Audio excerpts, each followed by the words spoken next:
With the new iPhone now out and with us, everybody is asking the same question. One of the biggest updates with iPhones always is that camera. People want to know, how good is this camera? Is it any better? Is it just marketing?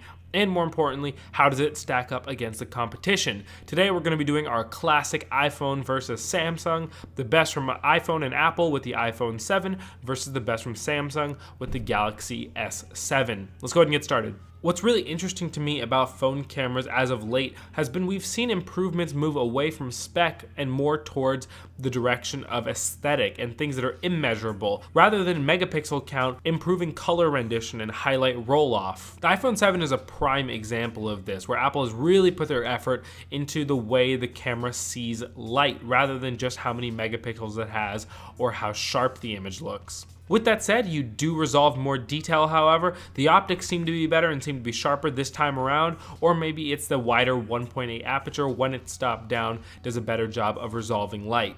Moving on to the S7, things are as we have come to expect from Samsung. Images are very clean, very crisp, resolves a lot of detail, but a good amount of it is over sharpening in post, as well as saturation boost from built-in software.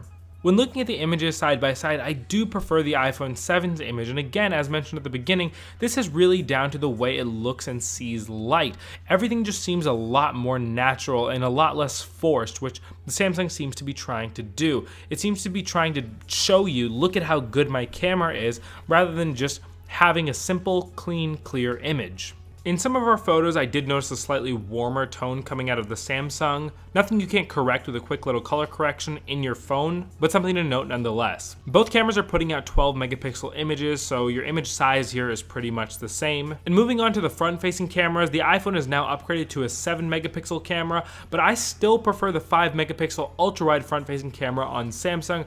I have always said I am a huge fan of ultra-wide front-facing cameras, and I think Samsung does it best. And let's also not forget that Samsung here has a wider and faster aperture on that front-facing camera at an f1.7, whereas the iPhone has a 7 megapixel f2.2 lens. In terms of video, it's pretty much the same stuff as photos since you're using the same color profiles from the same company, so their approaches here are similar as well, with Samsung having higher saturation and more vibrancy with slight over-sharpening, whereas the iPhone goes for a slightly subtle, more flatter, more neutral looking image. In low light, both phones look absolutely terrible. I want to make it a point to dismiss this myth that phones can be good in low light. It's really a matter of which phone is less terrible. As of now though, maybe in the future they will get better. In this case, I will give the slight edge to the iPhone. This was just from the circumstances that I used it in. I did think it resolved noise a little bit better, and I thought the noise looked a little more organic rather than the Samsung's noise, which looked a little more digital and kind of all over the place in terms of color. And so that's really it, guys. I didn't want to dive into pixel peeping for this video. I more so wanted to use it as an opportunity to show you guys some photos from both phones